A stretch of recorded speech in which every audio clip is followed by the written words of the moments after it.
পরিবর্তনের পরে সাদা রং আপনাকে যেটা বললাম সাদা রং করে দেওয়া হয়েছিল, যেটা কোনো সাবস্টেন্সিয়াল কারণ পাওয়া যায়নি যে কেন রং করা হয়েছিল, উপর মহল দিয়ে কোনো নির্দেশ ছিল কিনা বা কোনো কিছু ছিল। ম্যাডাম কিন্তু আমাদের তখন কিছু দেখাতে পারেননি। ওটা উনি এমনি যেহেতু প্রশাসনিক প্রধান ছিলেন করতেই পারেন, আমি ম্যাডামকে অপোজ করছি না।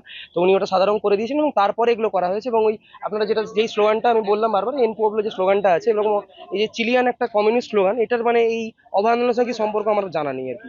বর্ধমান মেডিকেল কলেজের দেওয়ালে আরজিকর কাণ্ড নিয়ে একাধিক স্লোগান 24 ঘন্টার মধ্যে মুছে ফেলার নির্দেশ স্বাস্থ্যমন্ত্রীর।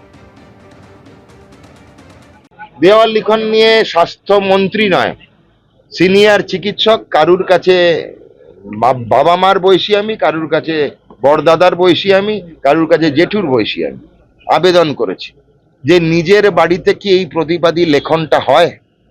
নিজের বেডরুমে কি যারা এই প্রতিবাদ করেছেন সেটা নিজের বাড়ির দেওয়ালে লেখেন? পরবর্তীকালে ওরা যদি এটা তুলে নেয়, ওদের প্রতিবাদ করার জন্য লেখনির জায়গা করে দেব, আলাদা স্টিল ফ্রেম করে, সেখানে ওরা যা খুশি লিখতে পারেন, সেটাও আমি জানিয়েছি। কিন্তু আগে এটা তুলতে হবে।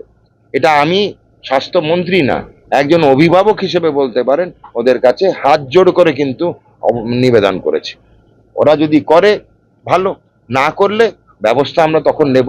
কখনো ভাববেন না আমার মহানুভবতা আমার দুর্বলতা, না, আমি সময় দিয়েছি, বুঝিয়েছি। পরিবর্তনের পরে সাদা রং আপনাকে যেটা বললাম সাদা রং করে দেওয়া হয়েছিল, যেটা কোনো সাবস্টেন্সিয়াল কারণ পাওয়া যায়নি যে কেন রং করা হয়েছিল, উপর মহল দিয়ে কোনো নির্দেশ ছিল কিনা বা কোনো কিছু ছিল। ম্যাডাম কিন্তু আমাদের তখন কিছু দেখাতে পারেননি। ওটা উনি এমনি যেহেতু প্রশাসনিক প্রধান ছিলেন করতেই পারেন, আমি ম্যাডামকে অপোজ করছি না। তো উনি ওটা সাদা রং করে দিয়েছেন এবং তারপরে এগুলো করা হয়েছে। এবং ওই আপনারা যেটা যেই স্লোগানটা আমি বললাম বারবার, এন পুবলো যে স্লোগানটা আছে এবং এই যে চিলিয়ান একটা কমিউনিস্ট স্লোগান, এটার মানে এই অভয়ারণ্যের সঙ্গে কি সম্পর্ক আমার জানা নেই আর কি।